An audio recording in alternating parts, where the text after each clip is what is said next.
नमस्कार, GK prime में आपका स्वागत है। मैं हूं विनोद कुमार। दर्शकों, नेशनल हेल्थ मिशन ने जब कोविड-19 पीक पर था तब युवाओं को मुलाजमत दी थी। हालांकि वो कॉन्ट्रैक्ट पे आधार पर दी थी, लेकिन अब उनसे ये रोजगार, ये मुलाजमत छीन ली गई है और वो पिछले 3 दिनों से लगातार प्रोटेस्ट कर रहे हैं। गवर्नमेंट मेडिकल कॉलेज के बाहर, गवर्नमेंट मेडिकल कॉलेज या हेल्थ डिपार्टमेंट हो, उनमें इनको एंगेज किया गया था, लेकिन नेशनल हेल्थ मिशन के मुताबिक एंगेज किया गया था, उनके कहने पर एंगेज किया गया। उस वक्त कहीं ना कहीं किल्लत ज़रूर थी, किल्लत के साथ साथ जोखिम भी बड़ा था। जो लोग इस व्यवसाय में या सेहत महकमे में काम कर रहे थे, हेल्थ एंड मेडिकल एजुकेशन में काम कर रहे थे, उनको कोविड का महायोद्धा कहा जाता था, लेकिन आज ये महायोद्धा सड़कों पर है। आज देवेंद्र राणा, जो प्रोविंशियल प्रेसिडेंट है नेशनल कॉन्फ्रेंस के, फॉर्मर एमएलए भी रह चुके हैं, आज उन्होंने उनसे मुलाकात की और कहा कि ये जो परिदृश्य बना हुआ है ये अच्छे संकेत नहीं है।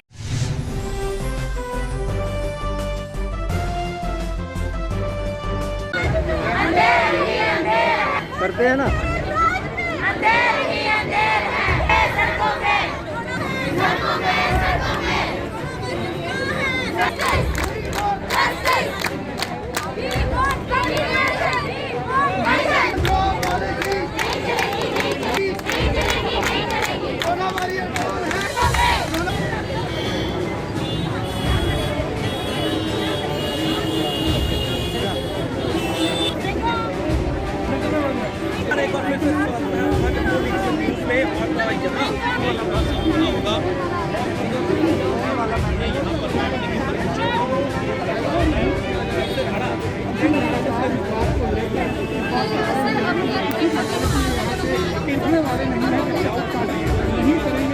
कि जिन लोगों ने कोरोना में अपनी जान पे खेल कर लोगों की जान को बचाया, वो अगर सड़क पे बैठे हों तो ये समाज के लिए अच्छी बात नहीं है, ये समाज के लिए कोई अच्छी रिफ्लेक्शन नहीं है। सरकार को चाहिए, आज इतने मेडिकल कॉलेजेस खुल रहे हैं, इतने पीएचसी खुल रहे हैं, रूरल इंफ्रास्ट्रक्चर बन रहा है जिसमें कि मैन पावर की कमी है।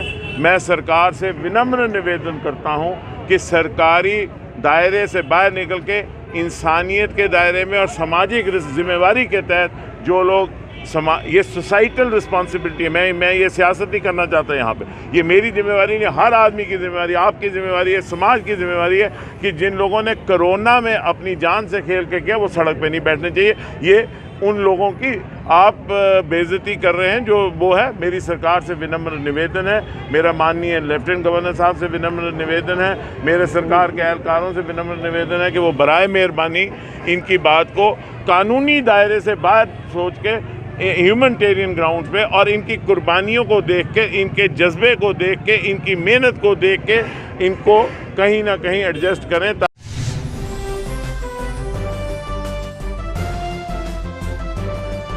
दर्शकों, इन मुलाजमों में बहुत ज़्यादा रोष है। उनका कहना है कि वहाँ पर कई जब आवेदन किया गया था, जब इनकी नियुक्ति की गई थी, वहाँ पर किसी तरह का कोई संकेत नहीं था कि ये सिर्फ और सिर्फ कोविड-19 तक ही रहेगा। अगर ऐसा संकेत होता तो वो शायद इसको ज्वाइन नहीं करते, लेकिन उन्होंने कहा कि 2 साल देने के बाद आज हमें ऐसे जैसे घी में से बाल निकाला जाता है वैसे हमें को निकाल दिया गया है, बिल्कुल साइडलाइन कर दिया।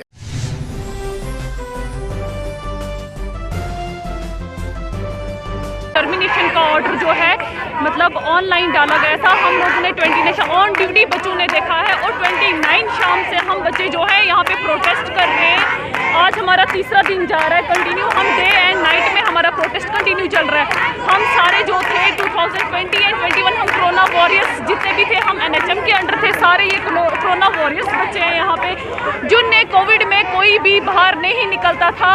उस टाइम कोविड में हम बच्चे आके हम लोगों ने उस टाइम कोविड को स्टेबल किया, हम लोगों ने पीपीटी किट्स पहनी, हम लोगों ने काम किया। हमारी फैमिली से हम 1-1 महीने 2-2 महीने दूर रहे, यहाँ तक कि अगर हमें 1-1 महीने के बाद फैमिली के पास जाना पड़ता था, जो कपड़े हमने पहने होते थे वो भी बाहर फेंकने पड़ते थे और हमें कहते आइसोलेशन 1-1 दिन रहना पड़ता था, फिर हम अपनी फैमिली से बात कर सकते थे।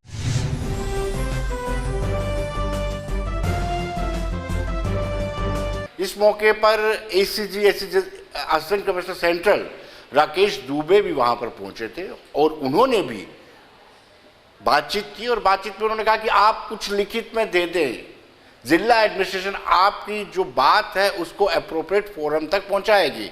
लेकिन गुस्साए छात्र या गुस्साए मुलाजिमों ने कुछ ऐसा लिख करके नहीं दिया और अभी भी गतिरोध बरकरार है सरकार और उनके बीच में।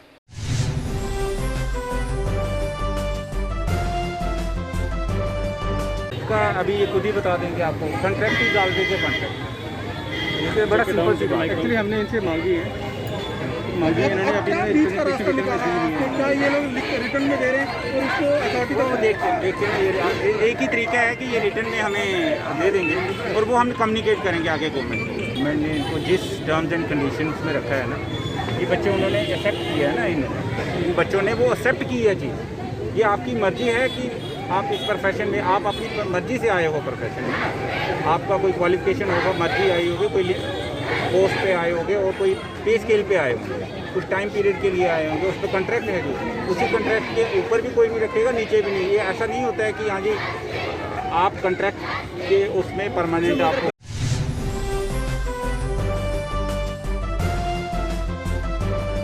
दर्शकों, अब हम बात करेंगे कोर्ट की फटकार की। कोर्ट ने फटकार लगाई है किसानों की महापंचायत को, जो जंतर मंतर में जाने की अनुमति मांग रही थी।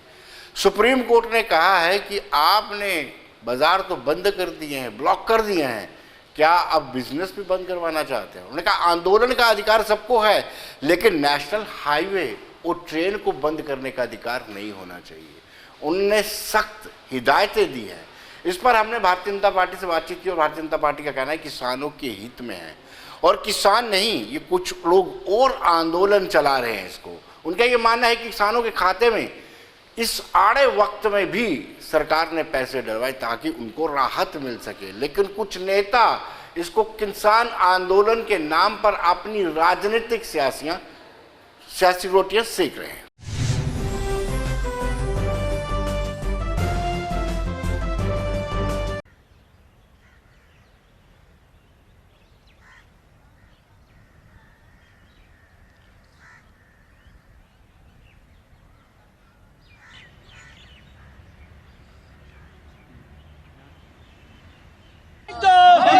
जम्मू कश्मीर किसान तहरीक जिंदाबाद, जम्मू कश्मीर किसान तहरीक जिंदाबाद, जम्मू कश्मीर किसान तहरीक जिंदाबाद।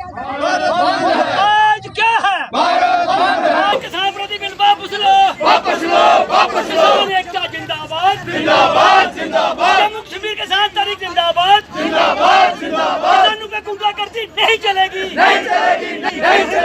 जो भी कानून बनाए गए हैं सरकार की तरफ से, ये बहुत बेहतर कानून है। किसानों के हक के लिए हैं, फायदे के लिए हैं और बहुत प्रॉपर ढंग से सरकार ने सोच समझ के बनाए हैं। और सरकार इस इशू के ऊपर बार बार किसानों को, इनके लीडर्स को बुला भी चुकी है, न्योता भी दे चुकी है कि आइए बैठ के बात करेंगे। लेकिन अगर आप वो अपने एक रास्ते पे बैठे हुए हैं तो मुझे नहीं लगता कि ये सही रास्ता है किसानों का। किसानों को सोचना चाहिए, समझना चाहिए और एक अच्छे ढंग से, एक अच्छे देशवासी होने के नाते उनको आगे एक कदम बढ़ना चाहिए। और मुझे लगता है कि अगर वो इस चीज़ को आगे लेके चलते हैं तो सरकार उनके साथ खड़ी है। सरकार की आप बात करते हो, सरकार इस चीज़ को समझती है क्या सही है क्या गलत है। किसानों के ये जो ऑर्गेनाइजेशन इस टाइम पे इन धरने प्रदर्शनों पे बैठे हुए हैं, ये लोग किन ऑर्गेनाइजेशन से आते हैं, कहाँ से आते हैं, ये भी एक सोचने की बात होगी। और सरकार हमेशा किसानों के साथ है, किसानों के हक के लिए खड़ी है। हमारे प्रधानमंत्री साहब ने बार बार इस चीज़ का ऐलान भी किया और बताया भी, और जो कुछ सरकार कर रही है किसानों के लिए वो सभी लोग जानते हैं, पूरी देश की जनता जानती है।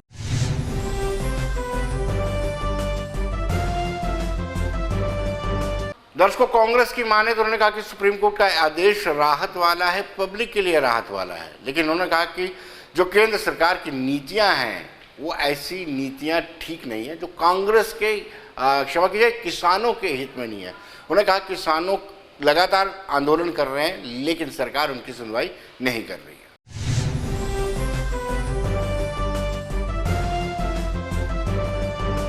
देखिए, ये बात सही है कि जब धरना प्रदर्शन होते हैं तो उससे आम आदमी जो है वो बहुत परेशान होता है, और सुप्रीम कोर्ट की जजमेंट कुछ हद तक आम आदमी को रिलीफ देने वाली भी है। लेकिन इसके साथ ही हमारा ये मानना है कि ये भारतीय जनता पार्टी और नरेंद्र मोदी जी की ऐसी सरकार है जो किसानों के प्रति असंवेदनशील है। 700 से ज़्यादा किसानों की मौत हो जाने के बाद आज भी सरकार जो है वो जागी नहीं है, और जिस तरह से पार्लियामेंट में ध्वनि मात्र से ये बिल पारित करवाया गया और बिल पारित होने से पहले ही पूंजीपतियों ने भूमि अधिग्रहण करके बड़े बड़े गोदाम बना लिए थे, इसमें सरकार की कारकर्दगी के ऊपर निस्संदेह सवालिया निशान लगता है। और हम ये सुप्रीम कोर्ट से दरख्वास्त करते हैं कि साथ में सरकार को भी कुछ इस तरह से दिशा निर्देश जारी करे ताकि जो किसान हैं, जो सड़कों पर हैं, इतने महीनों से परेशान हैं, वो भी उनके बारे में भी कोई संज्ञान लेना चाहिए।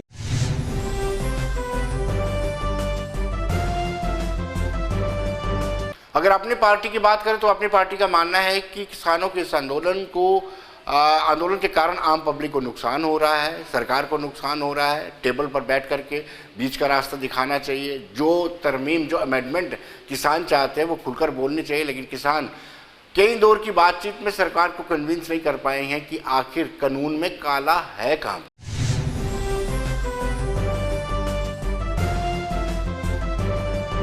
देखिए, जिस तरह से हम जानते हैं कि इतने समय से किसान आंदोलन कर रहे हैं और तमाम जो हाईवे दिल्ली की तरफ जाते हैं और यूपी की तरफ जाते हैं उनको उन्होंने बंद रखा हुआ है, और उनकी बात जो है वो मुझे लगता है लोगों तक पहुंच रही है। पर ये आज जो सुप्रीम कोर्ट की जो टिप्पणी आई है, मुझे लगता है ये महत्वपूर्ण इसलिए है क्योंकि हमने पहले भी देखा कि आंदोलन जो है वो कई दफा उग्र रूप ले लेता है, कई दफा आपे से बाहर हो जाते हैं लोग। उस सूरत में जो आम आदमी है, और दिल्ली क्योंकि देश की राजधानी है, प्रदर्शन करने का हक सबको है, पर जिस तरह से इतना लंबा वो प्रदर्शन चल रहा है और तकरीबन सब जगह नेशनल हाईवे पे आज जो टोल प्लाजा है वहां पे किसान बैठे हैं, बॉर्डर पे बैठे हैं, तो मुझे लगता है अपनी बात रजिस्टर कराने के लिए उनके पास बहुत सारी जगहें हैं। अब अगर सुप्रीम कोर्ट ने ऐसी टिप्पणी की है, वो मुझे लगता है लोगों की सुविधा को ध्यान में रखते हुए, और उन्होंने ये भी कहा है कि आप वही लोग हैं जो वहां बॉर्डर्स पे आंदोलन कर रहे हैं,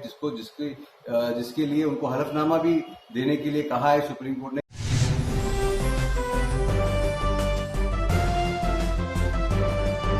दर्शकों, विपक्षी दल है नेशनल कॉन्फ्रेंस, तो स्वाभाविक सी बात है उन्होंने किसानों की हमदर्दी करनी, किसानों का समर्थन लेना है, किसानों के इस आंदोलन का समर्थन करना है, ऐसा ही उन्होंने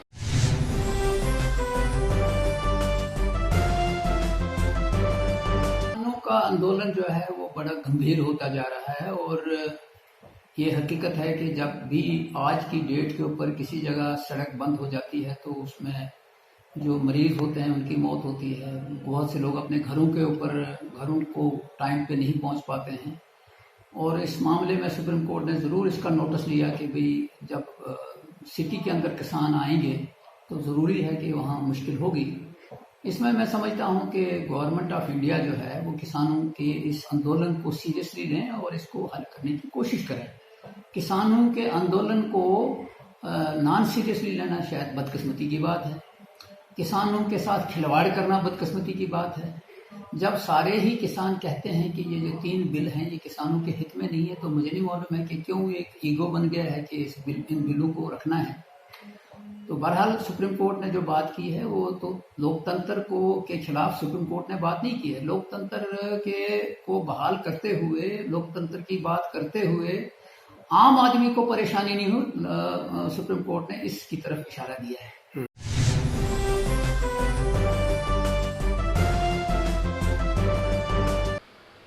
दर्शकों, आज international day for senior citizen है, और आपको बताते चले कि कहीं ना कहीं आज हमें बुजुर्गों को जो तवज्जो मिलनी चाहिए नहीं मिल रही। ऐसे बुजुर्ग अपना पेट काट करके अपने बच्चों को पढ़ाते लिखाते हैं, उनको इस काबिल बनाते हैं कि वो समाज में एक अच्छा स्थान रखते हैं, लेकिन उसके बाद उनकी जो तरजीह मिलनी चाहिए, उनको जो तरजीह मिलनी चाहिए वो नहीं मिल पाती है। दूसरी ओर सरकार की तरफ से ओल्ड एज पेंशन का तो विकल्प है, लेकिन इस महंगाई के दौर में उस मामूली सी पेंशन से क्या हो सकता है। हालांकि जो सरकारी मुलाजिम है उनको तो राहत है, सरकारी मुलाजमों को पेंशन तो मिलती है, लेकिन जो सरकारी मुलाजिम नहीं है उसके लिए दिक्कत का सबब बना हुआ है।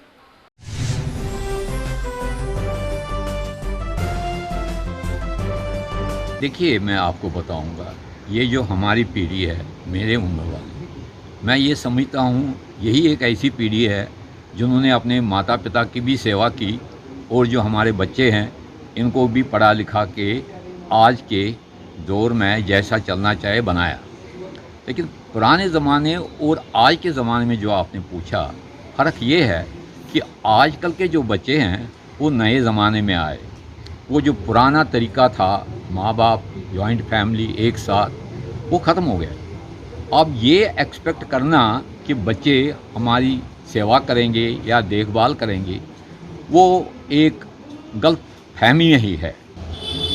ये तो आम बात अब हुई है कि हमारे बच्चे बाहर नौकरी के लिए जाते हैं, मगर ऐसे पेरेंटों को जो इन हालात में रहते हैं घर पर अकेले, उनको बहुत दिक्कत होती है। ये तो मानी हुई बात है। उसके लिए हम सोचते हैं कि हम गवर्नमेंट को अप्रोच करें ऐसे फैमिलीज़ को, क्योंकि वो सीरियसनेस गवर्नमेंट इसमें नहीं लेती है। हमने अप्रोच भी किया था कि ऐसे लोगों के लिए कोई प्रोटेक्शन होना चाहिए।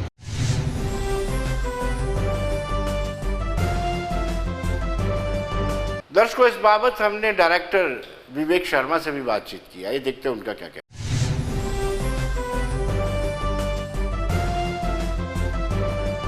सरकार की हमेशा से ये कोशिश रही है कि हमारे जो भी डिप्राइव्ड सेक्शन ऑफ सोसाइटी है या हमारे सीनियर सिटीजन है, सबके लिए पॉलिसी बने। और यहाँ पे आपको मैं बताना चाहूँगी, सिर्फ ओल्ड एज पेंशन के अलावा डिसेबिलिटीज़ जो है, डिसेबल्ड जो उनके लिए भी जो है सरकार जो है वो इनको पेंशन्स देती है।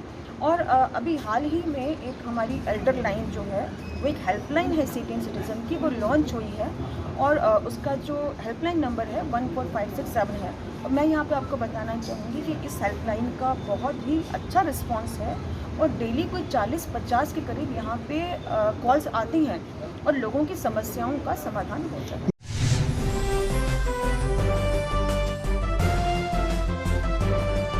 तो दर्शकों, कांग्रेस की जो स्थिति बनी हुई है ओवरऑल, हम सब जानते हैं कि divided house Jammu Kashmir UT में भी है, लेकिन कांग्रेस के लोग मानने को तैयार नहीं। बलवान सिंह, ठाकुर बलवान सिंह, जो कांग्रेस के या पीसीसी जनरल सेक्रेटरी हैं, उनसे हमने बातचीत की। आइए देखते हैं।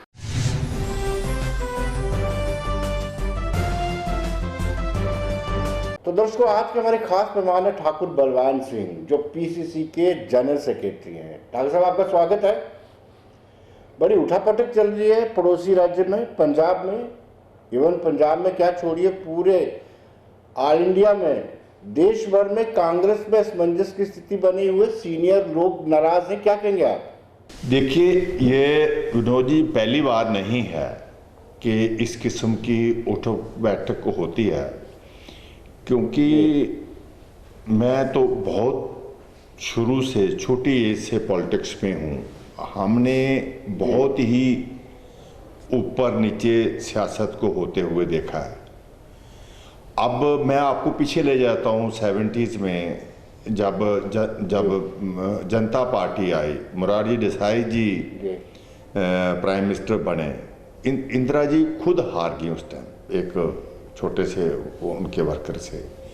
तो उसके बाद इंदिरा जी खुद उभर, उससे पहले भी जब कांग्रेस आई बनी तब भी इस किस्म का ये चल रहा था। उसके बाद इंदिरा जी सामने निकली, उनका सारा एक्सपोजर हुआ और जो बड़े बड़े लोग थे उस टाइम भी, वो इंदिरा जी का साथ छोड़ के चले गए। आपको पता है कि 70s में काफ़ी लोगों ने कांग्रेस को छोड़ा, इवन इंदिरा जी को पार्टी से बाहर निकालने की कोशिश की। फिर इंदिरा जी सामने आई और उन्होंने स्ट्रगल किया, लोगों के बीच में आए और 2 साल के बीच ही मोरारजी देसाई की या दूसरी सरकारें, उनका एक्सपोजर हुआ और दोबारा इलेक्शन हुई और इंदिरा जी थम्पिंग मेजॉरिटी से सामने आई। राहुल गांधी सीधे तरीके से सामने आ रहे हैं और जो भी जहाँ भी दिखते हैं उसको उबार रहे हैं। भारतीय जनता पार्टी की कोशिश है कि राहुल गांधी के ऊपर पूरा अटैक करके, उसको बदनाम करके, उसको ना समझ बता के, तो उस किस्म के वो कर रहे हैं। लेकिन बलवान सिंह जी, बीजेपी वाले तो चाहते हैं कि जहां कोई चुनावी हो वहां पे राहुल गांधी जाए, कोई उल्टा सीधा बयान दें और बीजेपी को वैसे ऐसी बात नहीं है। बीजेपी के लोगों से जब मुलाकात करते तो कहते हैं कि राहुल गांधी से किसी तरह का कोई ऐसी बात नहीं है। उनको डर ही राहुल गांधी से, मैं ये कहूँ आपसे, उनको जब डर नहीं होगा तो इतना नोटिस क्यों लेते हैं? इस तरह के उल्टे सीधे डबिंग करके तो इस तरह से बयान क्यों देते हैं? मेरा ये है कि राहुल गांधी ही आज की डेट में लोगों की होप है। जिस ढंग से महंगाई से जूझ रहे हैं, जिस ढंग से जितने वादे किए, अब भारतीय जनता पार्टी ने, मैं ये आपसे कहूं कि लोगों ने सरदार मनमोहन सिंह जी की सरकार चल रही थी, यूपीए की सरकार चल रही थी, और इन्होंने लोगों को दिन में तारे दिखाए, कह दिया कि हम अच्छे दिन आएंगे। लोगों ने अच्छे दिन की उम्मीद में इनको वोट दे दिए। जब उसके बाद अच्छे दिन, और लेकिन बलवान सिंह जी, कपिल सिब्बल ने जो बयान दिया है कि उन्होंने कहा कि नेतृत्व भी नहीं है, कोई प्रेसिडेंट नहीं है, कौन के फैसले ले रहा है? कहीं ना कहीं G23 पूरी तरह से एक्टिव हो चुका है और ये डिमांड कर रहे हैं कि जल्द से जल्द वर्किंग कमेटी की मीटिंग नहीं। और पूरे देश भर में ऐसा है कि सीनियर लीडर्स एकजुट हो चुके हैं और गांधी परिवार का समर्थन करने वाले एकजुट हो चुके हैं। देखिए विनोद जी, ये चीज तो 60s में भी हुई थी, जब इंदिरा जी को और 70s में जब इंदिरा जी को पार्टी से बाहर निकाल के मेजॉरिटी दूसरी तरफ थी, लेकिन लोगों ने इंदिरा जी का साथ दिया, फिर वो मेजॉरिटी तो दिखी नहीं कहीं भी। तो ये मान लिया जाए कि बलवान सिंह जी G23 के साथ नहीं है, बलवान सिंह जी गांधी परिवार के साथ हैं, नेतृत्व हम कांग्रेस के साथ हैं, हम कांग्रेस के साथ हैं, जिसकी हेड जो है वो सोनिया गांधी है। पार्टी ने, इसी वर्किंग कमेटी ने उसको प्रेसिडेंट बनाकर रखा था, चाहे टेम्परेरी है, लेकिन जब तक रिप्लेस नहीं होती तब तक सोनिया गांधी जी प्रेसिडेंट हैं। और पूरा देश, मैं ये कहूँ, अब हम जब देखें कि पुरानी कुर्बानियाँ इस फैमिली ने पंडित जवाहरलाल नेहरू जी से लेके आज जम्मू कश्मीर में यहाँ बैठे हैं, ये स्टेट आज हिंदुस्तान में है तो पंडित जवाहरलाल नेहरू जी की वजह से है। बीजेपी वाले तो पूरा उल्टा कहते हैं कि अगर ये विवाद हुआ, बीजेपी वाले, विनोद जी, बीजेपी वालों का एक्सपोजर हो गया है। अब लोग रिप्लेसमेंट ढूंढ रहे हैं, और रिप्लेसमेंट जो है वो कांग्रेस में है, नेशनल पार्टी है, बड़ी पार्टी है। और मैं दावे से कहता हूं कि 2024 में बीजेपी की सरकार हिंदुस्तान में कहीं दिखेगी नहीं। आज पेट्रोल कहां चला गया है, आज डीजल कहां चला गया है, आज महंगाई, खाने पीने की चीजें कहां पहुंच गई हैं। ये नहीं ठाकुर साहब, तो आपने ठीक कहा कि जो कांग्रेस है वो नेशनल पार्टी, और नेशनल ही नहीं नेशनलिस्ट पार्टी भी है। लेकिन बदकिस्मती की बात है, कांग्रेस उन लोगों को अपनी पार्टी में जगह देती है, उन लोगों को पलकों पे बिठाती है जो कमर बाजवा के साथ जप्फी डालते हैं। मैं नवजोत सिद्धू की बात कर रहा हूँ, देखिए। और कैप्टन, उस कैप्टन को जब कांग्रेस के बड़े लोग एयर स्ट्राइक को लेकर के सबूत मांग रहे थे तो कैप्टन ने कहा था कि सेना पर किसी तरह का कोई संदेह नहीं करना चाहिए। देखिए, अब ये कैप्टन साहब के बाद, ये अंदर की बातें हैं पार्टी की। अब पंजाब इलेक्शन में जा रहा है, उन्होंने एक बहुत ही संजीदा किस्म के ऑब्जर्वर भेजे थे, और उन्होंने ये देख के उसमें, और एक गरीब आदमी, एक दलित को चीफ मिनिस्टर बनाया है 4-6 महीने के इलेक्शन के दौरान, इतना सा तो बर्दाश्त करना चाहिए। और कैप्टन साहब को बहुत दिया है कांग्रेस में, 9.5 साल 10 साल वो चीफ मिनिस्टर रहे हैं, कोई कम नहीं है।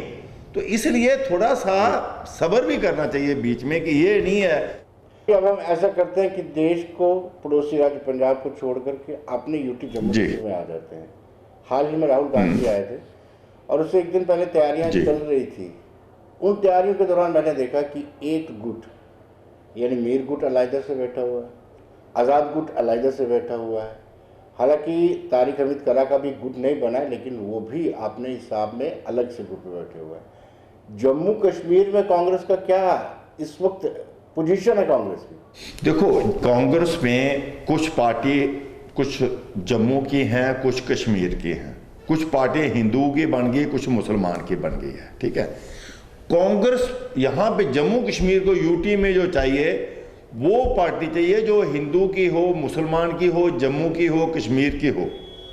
तो वो मुझे लगता है कांग्रेस के बिना कोई ऐसी पार्टी नहीं है जो एक सेकुलर पार्टी है, ना वो रीजनल पार्टी है, वो पूरी यूटी की बात करती है, वो हिंदू की बात करती है और मुसलमान की बात करती है। और जितनी देर कांग्रेस की सरकारें यहाँ पे रहीं, यहाँ पे अमन शांति रही, लोगों को रोजगार मिलता रहा, तरक्याती काम होते रहे और देश भर और मिलिटेंसी भी कंटेन रही। जब से कांग्रेस नहीं है, भारतीय जनता पार्टी ने रिलीजियस सेंटिमेंट्स भड़का के, पहले तो मिलिटेंट पाकिस्तान से आते थे, अब तो यहीं से तैयार कर दिए। और उसकी इवज में अब देखो, किसी ज़माने में लोग जो है जम्मू और कश्मीर अलग-अलग, जम्मू की एक सोच थी और कश्मीर वालों की एक सोच थी। अब जब 370 और 35A को हटाया, कश्मीर में प्रोटेस्ट हुए, लेकिन जम्मू के लोग चुप रहे। लेकिन मैंने बलवंत सिंह जी, मैंने ये सवाल पूछा था कि आपकी पार्टी में डिवीजन है, डिवाइडेड हाउस बना हुआ है। देखिए वो बिल्कुल छोटी मोटी देखो ना, ये कोई मिलिटराइजेशन तो है नहीं, ये पॉलिटिकल पार्टी है। डेमोक्रेसी में, अंदरूनी जमहूरियत में हम यकीन रखते हैं और कांग्रेस सारे कांग्रेस का झंडा लेके चल रहे हैं, चाहे ये चल रहा है। अभी राहुल गांधी जी आए तो आज़ाद साहब खुद भी तो वहाँ स्टेज पे थे, अब करा साहब भी थे और जीए मीर साहब भी थे और बाकी साथी भी सारे थे।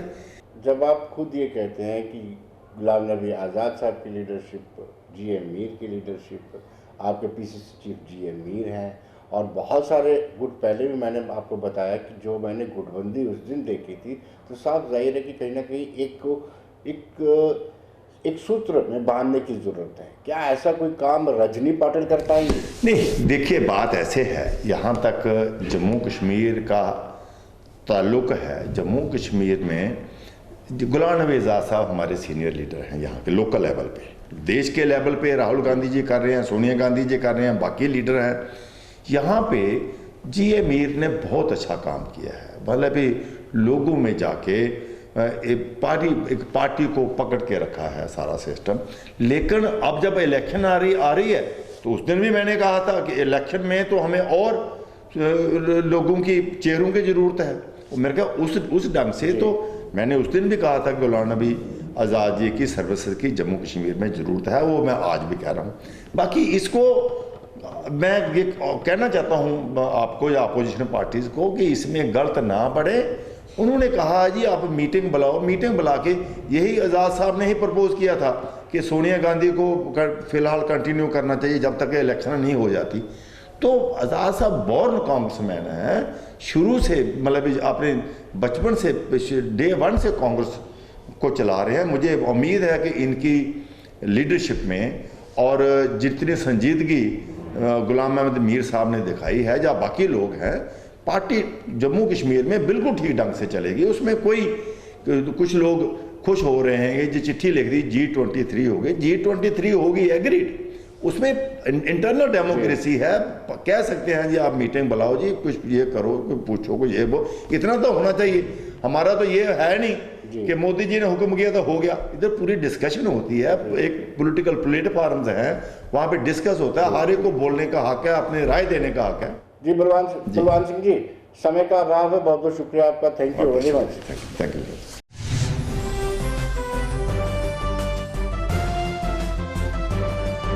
तो दर्शकों बने रहिए देश दुनिया की खबरों के लिए और मुझे दीजिए इजाजत।